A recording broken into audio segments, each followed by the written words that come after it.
Olá, o TCE Notícia está no ar. Hoje nós vamos falar sobre as iniciativas da Coordenadoria Médico-Assistencial do Tribunal de Contas do Estado para garantir a saúde de servidores aposentados e estagiários. Os meus convidados são o Dr. Rogério Lacê Aranha, responsável pela Coordenadoria Médico-Assistencial, e o Dr. Marcos Vinícius de Souza, chefe do setor de Psicologia. Muito bem-vindos ao programa. Muito obrigado. Começar falando sobre o tratamento de abandono ao tabagismo. Essa foi uma das primeiras iniciativas da coordenadoria. Isso. Como é que foi esse processo? Isso foi iniciado em 2007, né? E, assim, já o projeto já tem, né, já está consolidado, né? Hoje já funciona como um programa dentro do tribunal, né? Anualmente, a gente abre turmas para tratamento e acompanhamento desses pacientes. A gente tem uma divisão no projeto, que é a condução para a retirada do hábito do cigarro, e depois nós temos um grupo só de manutenção, quando esse paciente vai ser acompanhado por um período longo, muitas vezes 1 ano sendo acompanhado pelo serviço para não retornar, né, ao caminho inicial, né? Então, quando ele se sente pronto, ele mesmo se dá alta, né?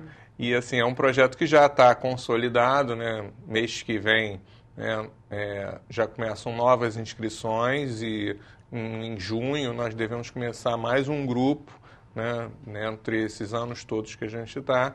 E, assim, na visão do CMA, a gente sabe que isso é um trabalho de formiguinha, lento, né, porque as pessoas têm que tomar a conscientização pessoal para poder chegar ao grupo, se instalar no grupo e ter a resolução pessoal de abandonar, né, o cigarro. Né? Marco pode falar um pouco mais? É um tratamento difícil, né? É um tratamento difícil.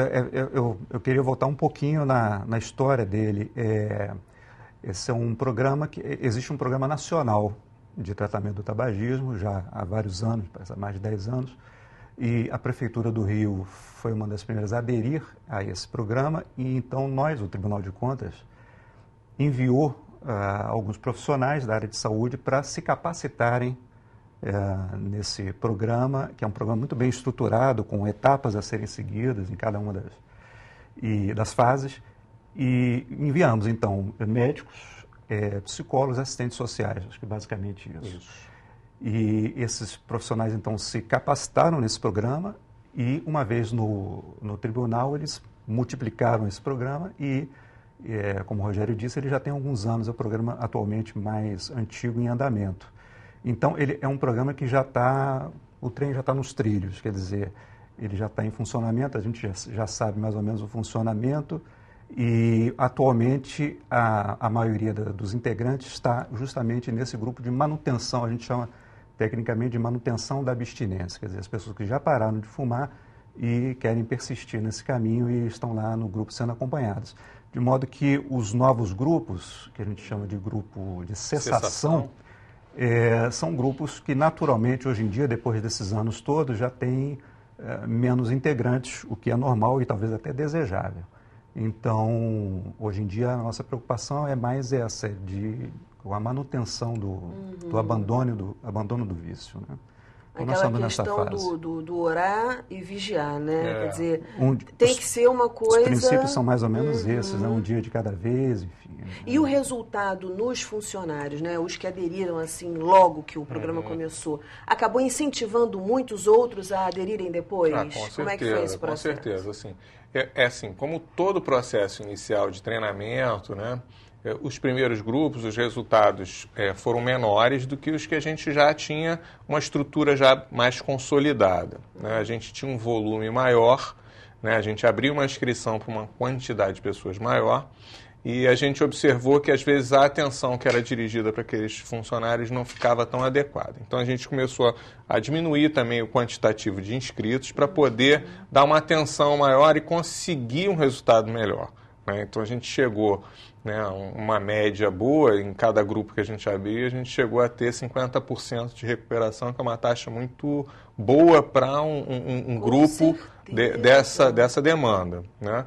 Então, hoje o grupo tem uma experiência de 7 anos, né? Então, uma experiência que já permite ele conduzir isso de uma forma clara, plena, né? Com um convite mais formal, mais amável, né?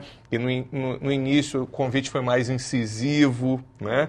A gente ainda não tinha o preparo de como lidar com isso e hoje o grupo já tem uma adesão de procura, né? Espontânea e que a gente não tem a preocupação de se vão 20 ou se vão 3 ou se vai um paciente só. Mas essa é a ideia, né? E eu preciso dizer também, é importante dizer do aspecto institucional. Com certeza. Quer dizer, o Tribunal de Contas é uma instituição que sequer se pretende uma instituição não fumante. Então existe essa vontade, esse desejo da instituição. Então, por exemplo, em termos de restrição das áreas, conforme inclusive a legislação, né? Restrição das áreas permitidas para os fumantes, até a proibição de áreas dos fumódromos. Então, existe também essa contrapartida da própria instituição. Quer dizer, existe a iniciativa do serviço médico, mas existe um aspecto institucional importante que se complementam. A instituição, né? abraçou a ideia. Né? Isso é importante da instituição abraçar uma ideia que vem, né, não só da prefeitura ou do estado ou de quem quer que seja, mas para trazer saúde global, né? Porque assim, você tem o fumante ativo, né? E antigamente você tinha os passivos, né? Que conviviam com aquele fumante, né? Então, quando um setor de trabalho tinha uma grande maioria fumante, o resto todo também fumava indiretamente, né? E hoje isso já não existe mais. Se ele tiver que usar, né, ele vai usar num ambiente que seja mais seguro e longe da toxicidade para outra pessoa que não deseja aquele hábito. Ambientes externos. Isso. Então, assim, a princípio, o TSE cumpriu a legislação, vem cumprindo a legislação, mantém o grupo em atividade, né, para quem que desejar procurar o grupo, né, e esse caminho eu acho que é o caminho para você, ao longo do tempo, né, você vai diminuindo essa quantidade de fumantes e até você ter uma instituição livre do tabaco. Diabetes e hipertensão. Como é que a coordenadoria tem trabalhado nesse sentido? Em relação, vocês dão palestras, não é isso? Isso, a gente dá algumas palestras, mas hoje a gente está tentando implantar um novo projeto que já funcionou no passado, né, com um molde diferente, que se chama Coração a Mil, né? Que é um projeto voltado para essas doenças crônicas, né? Vai ter um cardiologista, um psicólogo e um nutricionista à frente do grupo.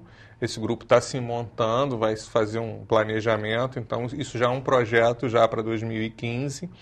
A gente ainda não tem data para iniciar, né? Mas assim, esse tipo de ação também é uma ação, né, que demanda tempo, mas a gente sabe que a gente tem um grande grupo de hipertensos dentro do tribunal e que precisa de um projeto de conscientização, não só em relação a hábitos. Como é que foi feita essa medição? A gente já teve no passado um piloto, né, com algumas coordenadorias, né, para a gente fazer a identificação de portadores de doença crônica. Isso foi mais ou menos uns 5 anos atrás, né? A gente escolheu algumas coordenadorias onde tinham maior estresse, isso foi por convite, né? E algumas foram por obrigatoriedade, né, pela função desempenhada. Então, esses pacientes foram todos avaliados e a gente conseguiu traçar um percentual do número de pacientes que realmente eram acometidos por essa doença, né? E aí, a partir disso aí, se pensou em fazer um projeto para atingir esse público-alvo. A gente sabe que as pessoas têm plano de saúde, a gente sabe que elas se tratam aí fora, mas o trabalho da gente não é tratar esse paciente, é conscientizar de hábitos e deveres em relação à sua própria saúde, né? A gente não quer interferir no tratamento que esse funcionário faz lá fora, a gente não quer interferir na conduta médica ou ser fora da ética com o profissional que está acompanhando, mas a gente quer ter um grupo de apoio para quando esse paciente necessitar, ele ter o acolhimento. Deve ser complicado, né, doutor Marcos? Aí falando da questão psicológica, né? De mudança. A gente falou do tabagismo, agora estamos falando de hipertensão, diabetes. Como é que é esse trabalho lá, na ponta? Eu queria chamar a atenção para 2 aspectos dentro do que o Rogério disse. A primeira coisa é a importância do diagnóstico, né? Quer dizer, como é fundamental que, uma vez tendo sido feito esse trabalho de avaliação com esses grupos, que não foram poucos, é um número significativo do ponto de vista estatístico, é bem representativo. Como é importante que a gente tenha esse desenho, né, esse mapeamento, para saber exatamente por onde caminham os principais problemas, que tipo de problema se apresenta aqui, não se apresentaria ou se apresenta em menor grau aqui e ali. Então, de forma que a gente pode traçar as ações de forma muito mais apurada, muito mais eficaz para aquele, muito mais pontual.